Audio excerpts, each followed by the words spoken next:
On the night of December 7th, 1982, in the capital of Suriname, 15 men were taken from their homes. Journalists, lawyers, businessmen, brave civilians who dared to speak out against a rising dictatorship. They were tortured, forced to confess to crimes they never committed, and executed. The man behind it, the military leader of Suriname, Dési Bouterse. Tonight, we uncover the story of the December murders, a crime that sent shockwaves through Suriname and beyond, a crime that haunted its people for decades, and a crime for which justice for a long time seemed impossible. This is Strawberry Ink, and just to warn you, this will be a difficult episode for me to cover, and maybe a hard one for you to listen to. Please keep that in mind for the next moments. Suriname, a former Dutch colony, gained independence in 1975. But the years that followed were turbulent. Corruption, economic instability, and political unrest created the perfect storm for a coup. And on February 25th, 1980, that's exactly what happened. A group of non-commissioned officers, led by Bouterse, overthrew the government. They called it the Sergeant's Coup, promising reform. But what followed was a military dictatorship that silenced dissent with brutal force. Bouterse and his regime ruled with an iron fist. Political opposition was crushed. Critics were watched. The media was censored. But on 1982, a group of activists, journalists, and intellectuals refused to stay silent. They became the targets of one of the darkest nights in Suriname's history. It started between 2 a.m. and 5 a.m. Soldiers stormed homes across Paramaribo, dragging men from their beds. Among them was John Baburam, a lawyer, Bram Burr, a journalist, Cyril Dow, a union leader, André Campervin, a well-known businessman and footballer. Some, like Surendra Ramboko and Jiwansin Shiombar, were already in prison, locked up by that dictatorship. They had been held in military barracks of this dictator. They had attempted a counter-coup earlier that year. Now their fates were sealed. The men were taken to Fort Zeelandia, a military stronghold under Bouterse's control. Those are the barracks I was referring to. What happened next was not a trial. It was an execution. According to accounts from survivors and later testimonies, these men were tortured, beaten, electrocuted, and humiliated. A panel of military sergeants served as judges to choose what harm to do to these poor victims. Some people were forced to read false confessions on television. By the end of the night, all 15 men were dead. The next day, on December 10th, Dési Bouterse appeared on national television. He claimed the men had been shot while trying to escape, but there was no evidence of an escape attempt. Only bullet-ridden bodies, and the world was watching. Their reaction was swift. The Netherlands, Suriname's former colonial ruler, froze all financial aid. Human rights organizations condemned the killings. Many people of Suriname fled to the Netherlands in fear of further persecution.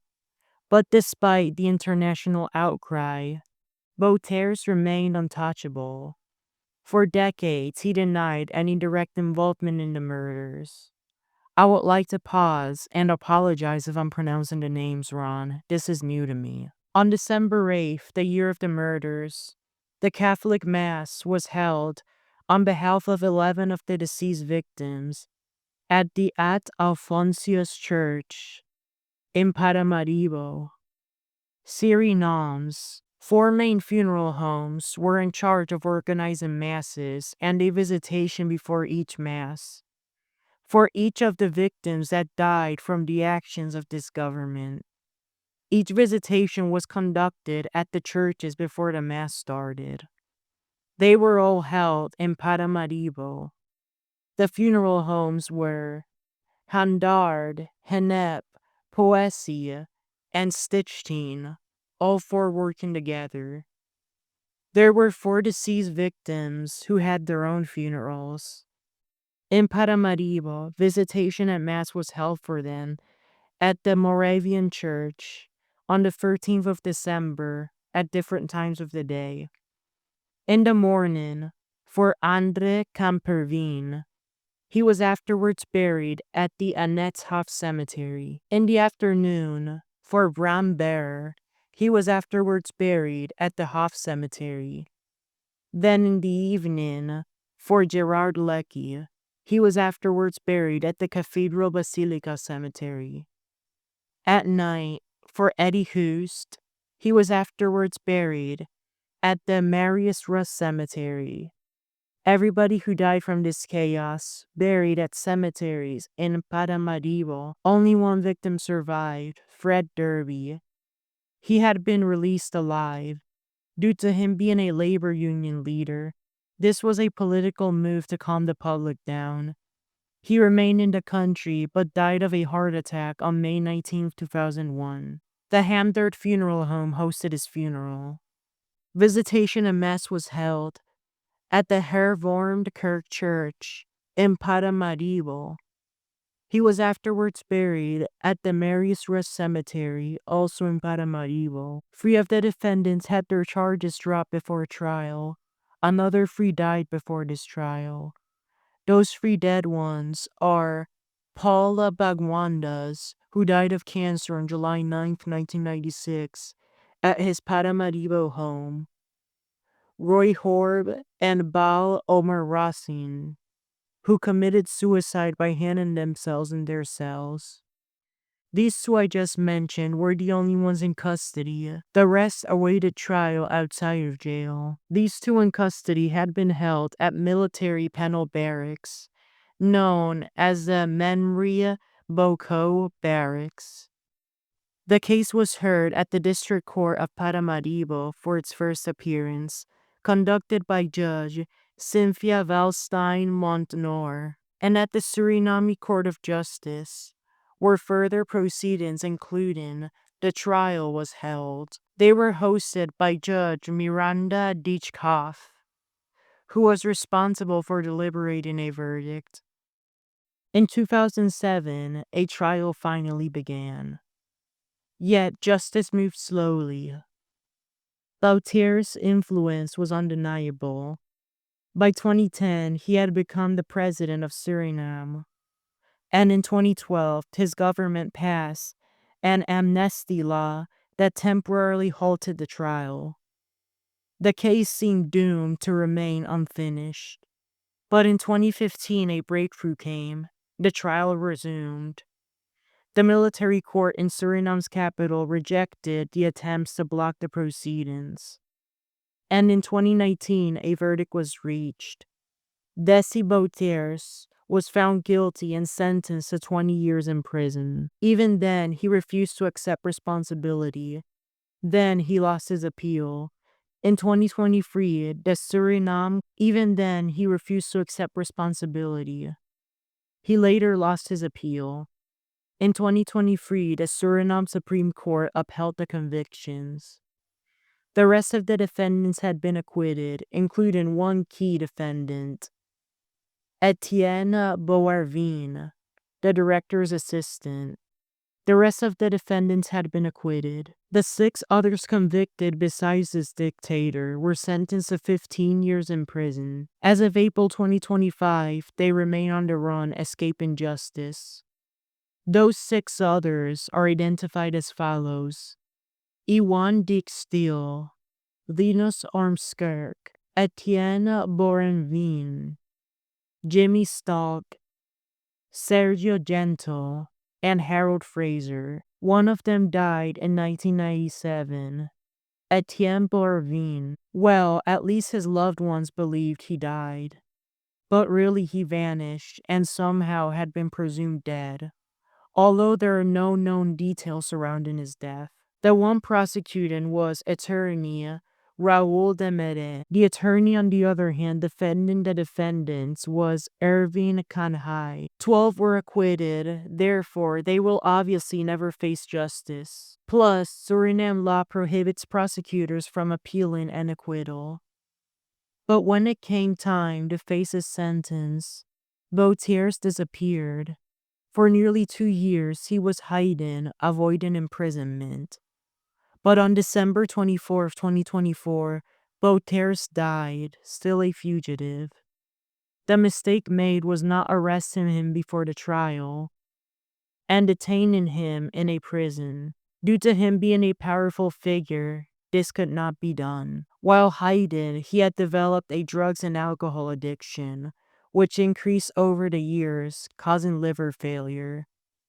On December 21st, 2024, he succumbed to health issues, dying of this liver failure, and passed away at the age of 79 at the Kopi Nature Reserve in Suriname. Apparently, he had been provided medical treatments by the Cuban government. His death brought an end to his life, but for many, it did not bring an end to the wounds of December. Despite his controversial past, which included military coups and the deaths of political opponents, his supporters organized a grand funeral procession on January 4th, 2025, in Paramaribo.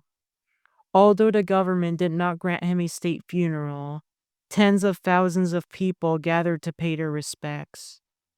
The procession began in Bouterse's home and moved to the headquarters of his political party, the National Democratic Party, known as NDP. His body, dressed in a military uniform and sunglasses, was displayed in a glass-covered coffin, blending elements of a memorial service with a political rally. He was afterwards cremated. At the headquarters, there had been a private funeral service held for the 3 suspects that died before trial. The December murders were more than just a political event. They were a human tragedy, a crime against humanity. 15 men, 15 families left without fathers, brothers, and sons. Let's take a moment to remember their names. John Babu Ram, Bram Burr, Cyril Dow, Kenneth Goncalves, Eddie Hoost, Andre Camperveen, Gerard Leckie, Sugrim Oren Rossin, Leslie Raham, Leslie Raman, Surendra Rambakus, Harold Reinwald, Jiwansai Shiambar, Joseph Slagveer, Robbie Sahansine, Frank Wichengard, and one man survived, Fred Derby, a trade union leader. He lived to tell the story. Even today, the December murders cast a shadow over Suriname. The families of the victims continue to seek justice, to demand recognition, to make sure the world never forgets.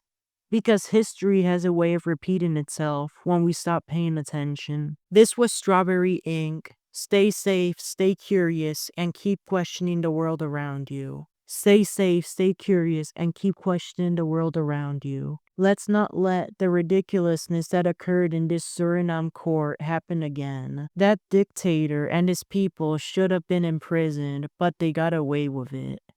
At least through the legal system they did. Have a good rest of your day.